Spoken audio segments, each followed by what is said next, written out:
Students call free speech violent while disrupting lecture. Yes, that actually happened. These students actually said that, and staged a protest. An anti-free speech protest. Because they think free speech is violence. Apparently, none of these kids seem to care much for the dictionary. A lecture on free speech at Western Washington University was delayed for about 20 minutes after student protesters commandeered the stage to decry free speech as violent. Yes, they don't seem to know what that word means. I'll show you a picture of them later and you'll see. The protesters were heckled by audience members upset at being denied the chance to hear the lecture, with one telling the activists that no one came here to hear you talk. And quite right too. The audience members went there to hear the speaker talk, not some bolshy mob of spoiled brats moaning about how oppressed they are and then tweeting about it on their expensive iPhones. A group of students at Western Washington University recently protested a lecture on free speech, calling support for the First Amendment harmful and dangerous. What? The First Amendment, the part of American law that says that everyone has the right to freedom of speech. They think that is harmful and dangerous. Harmful and dangerous to whom exactly? And how? The lecture, titled Censorship and Free Speech in the Age of Trump, featured University of Pennsylvania professor Jonathan Zimmerman, a notable free speech advocate, who was slated to discuss how college campuses should think about free speech on campus. So let me get this right.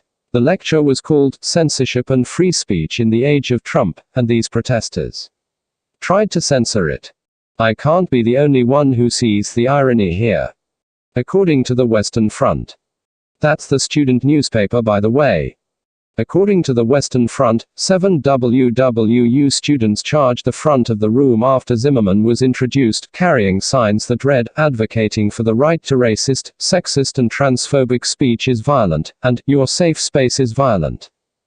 And here they are, complete with signs bearing those two assertions that, I'm sure I don't have to tell you, don't even make logical sense.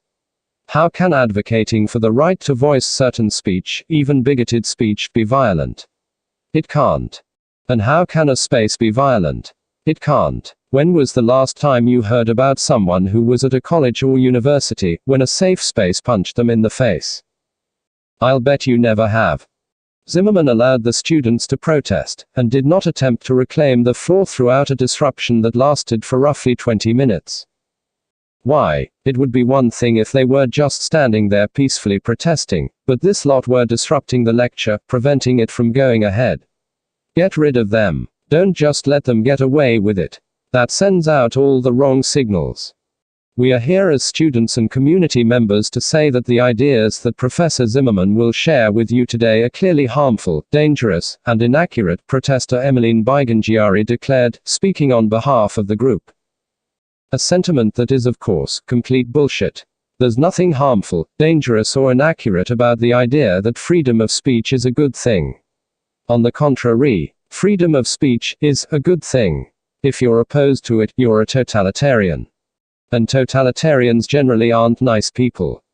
Honestly, I get the feeling that the reason that this Miss Bigangiari and her cohorts are opposed to freedom of speech is because they're afraid of it. They're so sensitive, so thin-skinned, that they're afraid of what they might hear if people were able to say whatever they liked. They're afraid it might upset them. Bigangiari clarified that the intention was not to stop Professor Zimmerman from speaking, but instead to take a moment to share their concerns. No, they didn't want to stop him from speaking. They just wanted to make him wait for 20 minutes while they imposed themselves on everyone present. And if he had have ended up not speaking as a result, that would just have been a bonus, I suppose. She was interrupted by attendees upset that she was interfering with their ability to hear the speaker. Good. Some of whom pointed out the irony of protesting a lecture on free speech. Ah, so I'm not the only one who noticed that. Which the protesters defended. Oh, this ought to be good. He peddles the often repeated narrative that college students are overly sensitive special snowflakes, who cannot stand ideas that are different than their own, Bigangiari argued, to which the attendees countered that the protesters were proving Zimmerman correct. Exactly. If the attendees hadn't have said that to the protesters, I would have said it here. Personally, I have another nickname for these types of overly sensitive crybullies. I call them trebuchets, because when they're on the attack, they can do a lot of damage, but if they're on the defensive, they just crumble. No one came here to hear you talk, someone in the audience shouted. Yes, that was mentioned in the bullet points. Eventually, the protesters finished and Zimmerman was allowed to present his lecture, during which he addressed the disruption in bemused terms. I'll bet. Friends, trauma is a medical term, he noted. You can't just apply it to anything that offends you or anything that hurts you. And he's exactly right. I should point out, though, that it seems to me that there's a 50-50 split going on here. I reckon that 50% of it is them overusing the word trauma to just mean anything that upsets them, and the other 50% is them being so overly sensitive and thin-skinned that they actually are more easily traumatized by things that wouldn't have the same effect on you or I. Zimmerman told Campus Reform that it is important to note that the protesters did not ultimately prevent him from talking, but rather delivered their remarks and then vacated the room. Well, that's something, I suppose. The idea that campuses are hostile to free speech is exaggerated, but there are real threats, he opined, saying he is trying to find the middle ground on the issue. Well, I think he's being generous there, but I hope he's right about it being exaggerated. That is because it doesn't look it from where I'm sitting.